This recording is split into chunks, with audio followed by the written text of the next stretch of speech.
2 दिन के लॉकडाउन के बाद राजस्थान सरकार ने जन अनुशासन पखवाड़ा नाम से लॉकडाउन लगाया गया है। लॉकडाउन का एक दूसरा नाम लोगों के सामने जन अनुशासन पखवाड़ा सामने लेके आए हैं सरकार।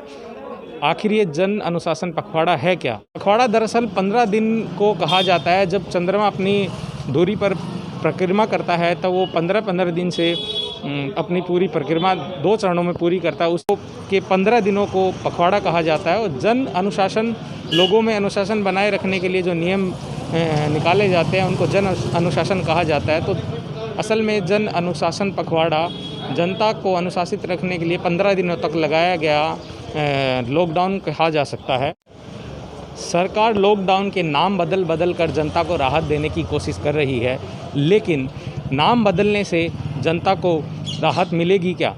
इसी बीच सरकार ने जिन दुकानों को छूट दी है उनमें दूध की सप्लाई है, राशन का सामान है और जो मिठाइयों की होम डिलीवरी कर सकते हैं और जो फास्ट फूड है वो भी होम डिलीवरी कर पाएंगे 8 बजे तक। और दूसरा ये है कि रिक्शा से, ई रिक्शा से या टेम्पो से सब्जी गांव तक पहुंचाई जा सकती है, बेचा जा सकता है। वो 7 बजे तक का समय रखा गया है। और मार्केट जो है, बाज़ार में जो सब्जियों की दुकानें हैं उनका समय 5 बजे तक का रखा गया है। लेकिन एक लोगों में एक जो असमंजस बना हुआ है और एक विक्षोभ बना हुआ है वो यह है कि कुछ दुकानें जो जिस प्रकार की कॉस्मेटिक की दुकानें हैं, कपड़ा व्यापारी है और कुछ जूते चप्पलों की दुकानें हैं, नाई की दुकानें हैं, ये सब जो छोटे व्यापारी हैं उनके सामने धर्म संकट खड़ा हो गया है कि पिछली जो बार लॉकडाउन लगा था उससे वो अभी तक उबर नहीं पाए थे और दूसरा अब लॉकडाउन 15 दिनों तक लग गया है, उसमें इन दुकानों को कोई राहत नहीं दी गई है। उससे लोगों में आक्रोश है, इन व्यापारों में आक्रोश है।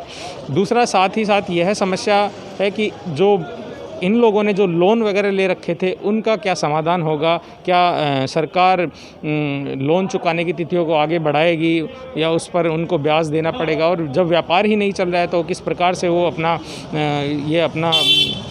ऋण चुका पाएंगे? यह सबसे बड़ी समस्या उनके सामने है। किराए पर जो लोग दुकान ले रखी है उनका किराया वो किस प्रकार से भरेंगे? और दूसरा ये है कि जब 15 दिनों तक काम ही बंद पड़ा रहेगा तो वो खाएंगे क्या? उनके लिए सरकार ने ऐसा निर्देश जारी नहीं किया है कि उनके लिए सरकार क्या करने जा रही है। सिर्फ लॉकडाउन थोप देने से समस्या का समाधान नहीं होने वाला है। उसका विकल्प भी दूसरा जनता को देना पड़ेगा कि जब तक लॉकडाउन है तब तक हम आपकी सहूलियत के लिए किस प्रकार से हम आपकी सहायता करते रहेंगे। उस पर सरकार का कोई ध्यान नहीं है। सीएम अशोक गहलोत की कल मीटिंग हो रही थी, उस दौरान बहुत सारे जो मंत्री, स्वास्थ्य मंत्री है और एसएमएस कॉलेज के जो प्रिंसिपल है वो भी उस मीटिंग में उस दौरान थे और उन्होंने कहा कि 15 दिन का लॉकडाउन लगाने के अलावा और कोई चारा नहीं है। और जो उन्होंने कहा था उस मीटिंग में कहा गया कि जो लॉकडाउन का विरोध करते वो कुछ घंटे के लिए अस्पताल में जाकर 1 घंटे आप बिताइए, आपको पता चलेगा। बयान बहुत शर्मनाक था क्योंकि ये जो जिस प्रकार की असुविधाओं की जो बात बता रहे हैं वो व्यवस्था असल में सरकार को करनी चाहिए थी। ये जो कमियां हैं वो सरकार की कमियां हैं, इनको जनता पर थोपना बिल्कुल गलत है क्योंकि जनता लगातार लॉकडाउन का पालन कर ही रही है। जिन चीज़ों में छूट दे रही है उन चीज़ों वहीं दुकानें खुल रही हैं, उसके अलावा कोई दुकानें, प्रतिष्ठान नहीं खुल रहे हैं। तो ये जनता के ऊपर एक आरोप लगाना कि इस प्रकार का ये बहुत ही शर्मनाक बयान है उनका। तो मैं यही कहना चाहूँगा कि इस प्रकार से जो सरकार है अपनी जिन सुविधाओं को उनको बढ़ाना चाहिए।